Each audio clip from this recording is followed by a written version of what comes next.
Congo Gold TV, à la vitesse de la vie. Celebrating his 10 years of gospel music career, Nazareth Life Ministries proudly presents Pastor Kiese in a live concert in London. On Saturday 20th of April 2019, 7 p.m. to 11:30 p.m.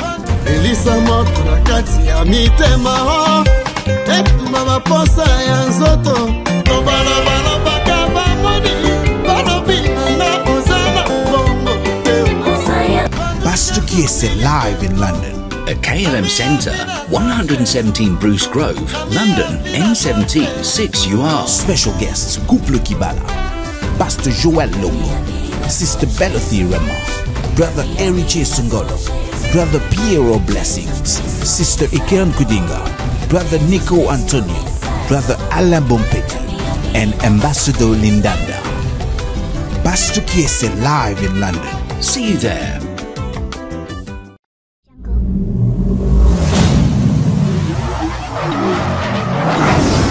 CNC Congo Ndimbola Chanel CNC Action et détente. Abonnez-vous sur votre chaîne YouTube. Oh là là, il y en a Congo Ndimbola Chanel. En tout cas, balobi vraiment mingi ya kolobe zate ba mbote na bino nyonso vraiment place boza ba bien l'unique chaîne en ligne. Congo Ndimbola Chanel. Congo Ndimbola Chanel. Du rire à gogo, hein? You laugh too much, hein? I ask everybody, I love you, come, you see, you like this channel. Asola sika. Bientôt bon mon abagat na bino bon sepela, bon mon abatrice na bino. Ma chaîne voiture électrique liée au Chouchumba. Voiture électrique. Voiture électrique.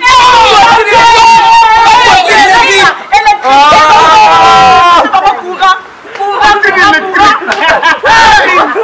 et chauffé. Et là, pour voir comment Ndimbola Chanel, Boudui Wapi. Action et détente. Dire Yoaline quoi, la bisoulia. Tu vois, on a vraiment ba beauté à boé, ba aspect à boé. Et ça quand na Congo. Ndimbola Chanel. Ma solo net va chez ma yango. Congo Ndimbola Chanel. Bele bominga. Bominga mabila oseka. Bota bilili na bino. Bota ndenge bana mai. Tolobi lobiti. Ne bota musala. Abonnez-vous sur votre chaîne YouTube. Mogo, Michel Mayambo. L'homme qu'il fallait.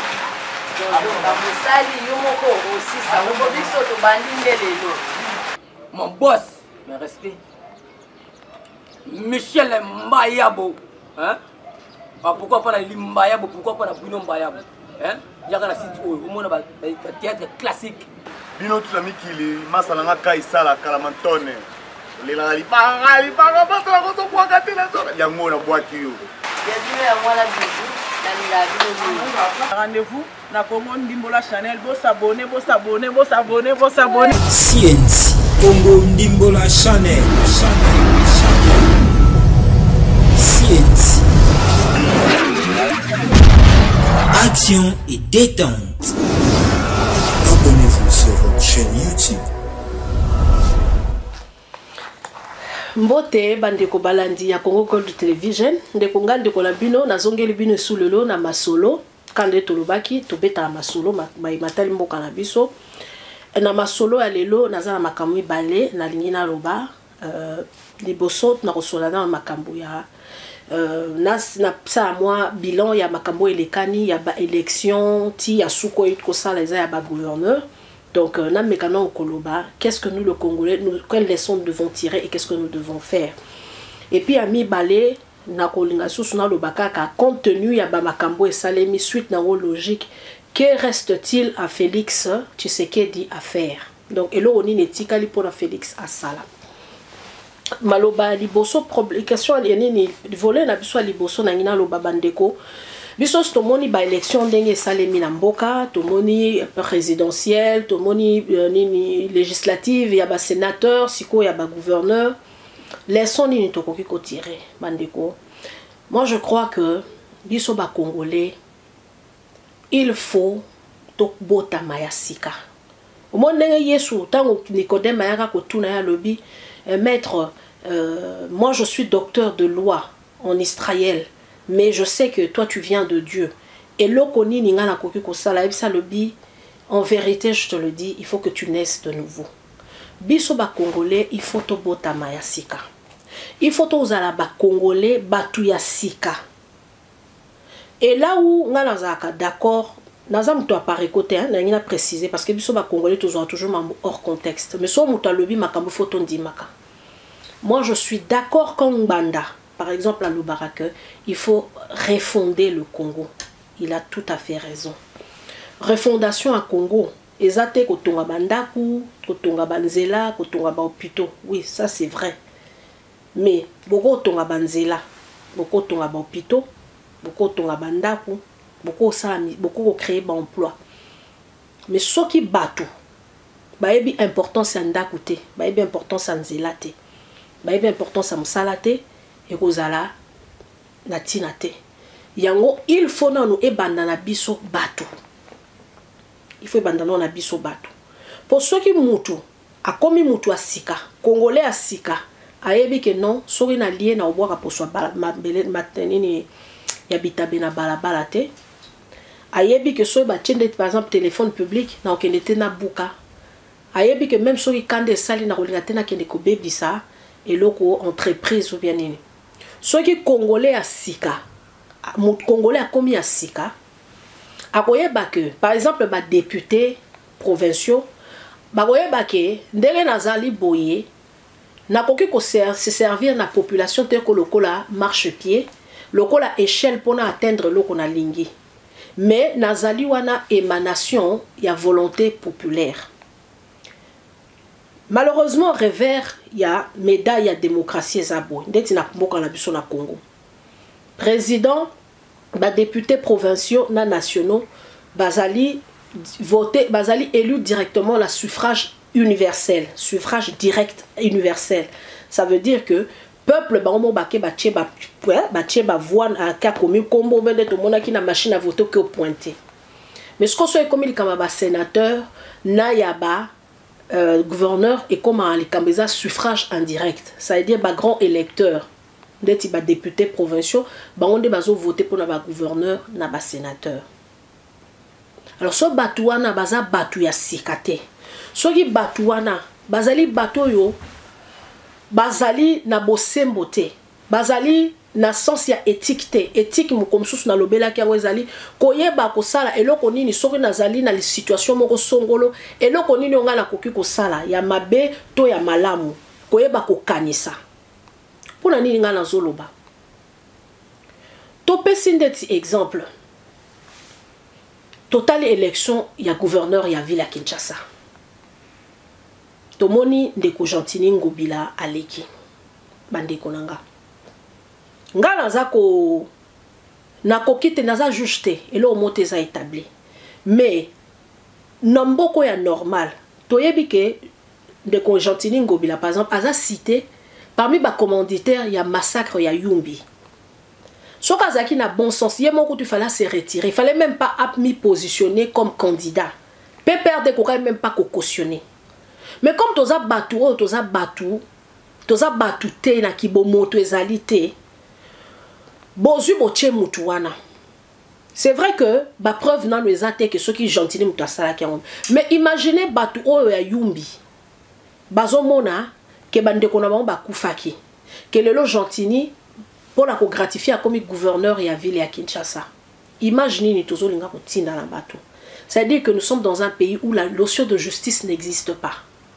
Et les gens vont le voter. Tout simplement parce que bazu mot d'ordre. Tout simplement parce que balingi va conforter ba position na bao. Tous en a besoin à bato sika. Oyo que mutu soko lobby likambo tali lobby kete. Likambo penza ata mutu wana za ndeko nanga ata za muninga tolia kana me likambo asali eza malamu te. toke kaka pona lo bake toza bato ya sika tozala bato ya sika MLC bazaki na candidat na bango gouverneur je crois Raphaël Kibuki MLC baza na 5 députés provinciaux. C'est vrai qu'on ne s'attendait pas à ce que Raphaël Kibuki a gagné. Toujours ça s'entendre na côté. Mais au moins perdre dans la dignité. Comment est-ce que Yozan a 5 députés? Il fallait quand même avoir 5 fois. Il n'y a que 2 députés provinciaux. Il y a MLC va voter. On va justifier ça comment? Conscience égalité. Bozana notion ya conscience, bozana respect, bozana éthique mon côté, ya koyeba que non, qu'est-ce que nous devons faire dans la situation à Boui? C'est vrai, toyebi que toko lekate, mais au moins nous devons perdre mais avec dignité, avec honneur. Boza, na pesika exemple parce que nga son azoloba, po batumsu bakanis baroloba non tu t'attaques kana komoko non. Moi je suis ici dans une analyse moko objective. C'est-à-dire que nous tous tozala ndenge toza ndenge moko na pesi par exemple candidat ya Nord Ubangi boleki si mutu mo aza gouverneur mutu wana azali désapprouvé population par exemple ya Nord Ubangi elingi ete la preuve on est à poser qui candidature a échoué mais les députés provinciaux na ba FCC basali ba manigance na mo basali ba mamnabon ils le font passer. Quand est-ce que nous allons redémarrer? Quand est-ce que le Congo va redécoller? Bande konanga. Ce qui fait la grandeur d'une nation, ce n'est pas la taille, c'est pas sa taille, c'est plutôt le peuple. Les lots par exemple, et qu'on choquait bien mes photos c'est ça la vérité. Le Rwanda aujourd'hui, c'est une grande nation, le long Afrique, le Rwanda sur l'échiquier, par exemple continental, et comme il faut peser. Rwanda c'est quoi? Kinshasa coûte l'équipe Rwanda. Mais aujourd'hui, comme une grande nation, parce qu'ils ont un peuple, détermination, des hommes nouveaux. Nous sommes d'accord, il y a une méthodologie, une méthode plutôt, il y a Kagame, méthode Lobakaka. Ce sont le genre, il faut battre tous en la détermination. Congo ezali mboka na biso. Eza patrie o nzambe apesi biso, eza mabele o bakoko, tozali eza azarte. Nous-mêmes sommes en train de détruire notre pays. Avant de indexer, nous commencer par Bissomoko. Bissomoko, tu vas dans la leçon, tu comprendre Makambo. Comment est-ce que Batou Bisso, par exemple, peuple a voté par députés provinciaux? Souci que non, Bisso Tolingue, bon, mais la Bisso changement. Tolingue, la Bisso Batou Asika. Mutu oyoyo azala malhonnête. Vina emo bazala malhonnête. Na miracle nini akoma sou honnête. Mutu oyoyo azako incarné ba anti-valeur. Na miracle nini akoma changer. Sur tolingi Congo est changé. Tozolo ba que le mal du Congo est ba anti-valeur. Tozolo ba le mal du Congo c'est que respect à ba loi ezate, respect à ba texte ezate. Mais il faut qu'on mette des hommes neufs. Qu'on mette des hommes neufs pour que Congo et Kendeli Bosso, il faut Batouba changer. Tu changer mentalité na biso. Et ça question conscience na biso. Namoni dernièrement Nathalie na ba réseaux sociaux, je vois Kabound Amati Likolo Punda, nazomona Robert wa Azo Sekaye. Ah voici ce que le pouvoir donne. Ça veut dire que le Congo, il est comment on va foncièrement mauvais. Quelle image, quel message par exemple quand on voit Kabound sur un cheval, Azakuna na ceux qui na résidence Mbouela. Résidence Mbouela wana biso stoyebi kezaï ya Molani Antoine Gonda, Mangalibi. Aza ténor ya FCC. Ils sont allés faire quoi là-bas? Même si vous dites que c'est au nom de la coalition. Mais quel message vous aurez au PESA? Avec beaucoup de désinvolture, les gens sont en train de souffrir. C'est-à-dire que le Congolais, surtout nos hommes politiques, ils font de la politique pour se positionner. Bazana souci à batouté. Bazana souci te yakomeka ubungsamboka. Mais bozo bosana que soki le bozo comme ba député, soki le bozo comme ba ministre, soki le bozo comme ba soki banani. C'est parce que bozana mboka wana. Sur bozaki peut-être ba Congolais te bolinga qui bozwa jamais opportunité à koma mboka wana. Il faut boye ba ko rendre ascenseur na mboka na biso. Le Congo vous a tout donné. Congo epesi biso, epesi bino nyonso. Epesi na olobela lo eza plus ba homme politique. Le Congo vous a tout donné. Bokomi ba millionnaire, bokomi vous avez tout ce que bozui ba honneur, bokomi bozui ba gloire, bozui biloko nyonso ekendana de pair na pouvoir. Mais il est quand même grand temps de penser pour le Congo. Tous en a question quand même, il y a moi bolingo wana pour na mboka na biso. Parce qu'on ne peut pas faire du neuf avec du vieux. Et ça les maté, bozui batwa kala, na ba élection où les gens s'attendaient à ce que tout le monde a battu à sika. Il fallait qu'il y ait un rat, un rat de marée. Batwa kala bazalate. Mais malheureusement, les gens à qui nous avons fait confiance, bazu ba trahir bateau. Na kanyonso, ezana lamuka, ezana cash, ezana FCC. Vous êtes en train de trahir la population. Vous êtes en train de trahir la population. Vous en avez conscience, bandeko nangai. Moi, c'était, moi, question moko ya morale. Ce que les campagnes a mis baleux à plus important. Les lots, qu'est-ce qui reste? Félix. Félix a tika nini. Parlement. À perdre en gros pratiquement. Sénat. Nini territorial. Et là, on y a sur Azan en haute. Bazana kati ya coalition. Ce qu'on a dans un mituna.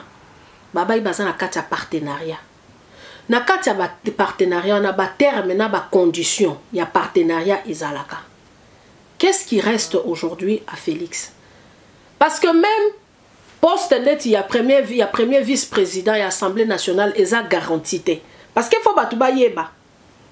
Biso tozana poto panza sang faut battre yeba.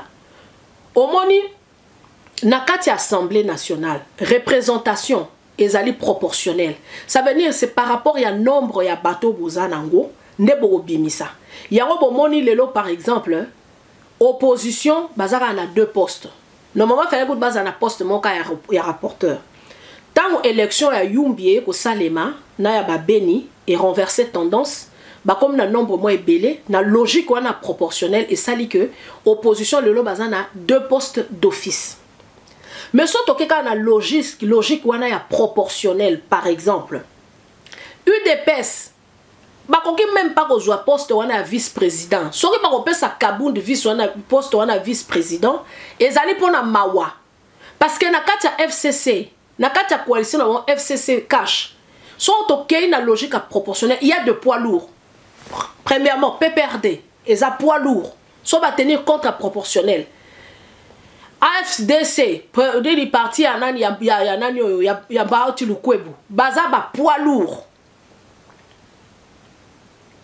Bangonde batu bakozwa ba poste ba parti msolo ba ria ba nini bangonde baza na moi ba force politique mais bon so ba ça ba consensus ni yawo eko sala UDP sa otika nani et on a même logique même sur tobito que na logique wana proportionnel ba bi pour ça la formation il y a gouvernement so ba bit ba créer ba fonder ba former gouvernement so ba na logique ya proportionnel même na kati ya coalition na bango FCC cash UDPS et Rosuelo monté et Rosuelo ba poste moukier pour mutulo kwa ba tu ko ba ba kenga na memi ba tu le ko il a plus de 100 députés hein PPR de kutolo ba te po ba bazala ba gourmand parce que les sons ezanini kola kisaka nous étions tellement dans la distraction.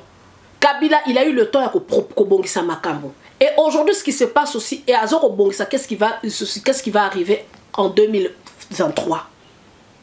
L'opposition FCC Zali que ba luka ba bongisa boko kamwa soki ba prochain jour ba changer constitution te boko moi ba changer constitution ba ça tout pour que bazo luka pona mutu na ba azonga.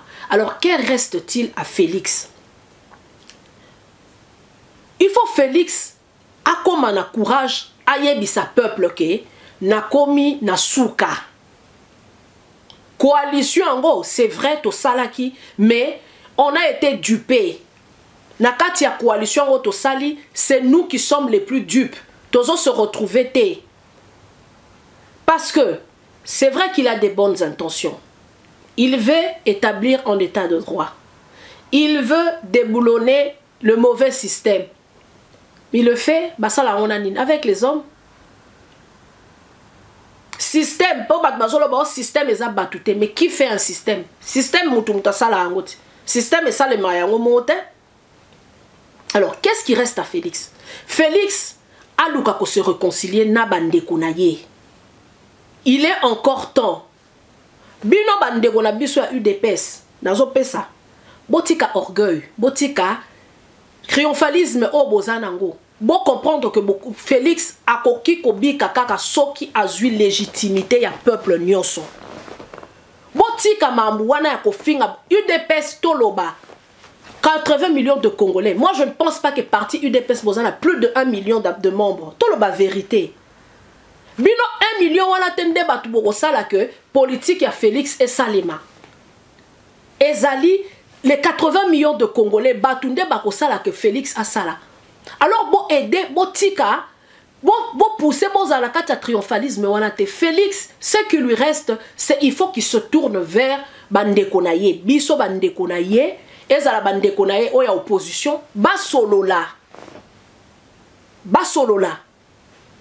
Azala na courage à koyebi sabso tolobi que toyebi na politique il y a toujours la langue de bois tolobi taya ko lobao ngai ta on kenda ki soki na sinya ki na kingakati na loba ki boni ninité mais aloba quand même moi likambu o ndenge ba Christ ba loba c'est li loba lioko molimo na we ko bika Félix qui nous disent aloba ka eloko moko ayebi sabatu que non bande konangai toza ba humain moko makambu ndenge na linga ndenge makambo to mesana Congo to la politique est dynamique. Oui, la politique est dynamique compte tenu à dynamisme et à politique to salaki ba accord mais to moni que moi accord en ozo kende na ndenge ya mbilinga ngandenge nazali boye bi quand même naza mwana papa lobaki le peuple d'abord nga siko nazongeli bino peuple bolobi nini bino nde bozali ba détenteur ya pouvoir bino nde bozali ba souverain primaire nazongeli bino po bino bomeka kosunga ngai po bomeka kosalake na kokisa musala oyo. Tout ce qui reste à Félix c'est ça. Félix a une marge de manœuvre moussoute. Bino bato bozana katia fanatisme, botika fanatisme. Il faut comprendre que Félix, il est bloqué. Il faut comprendre ça que Félix a commis bloqué.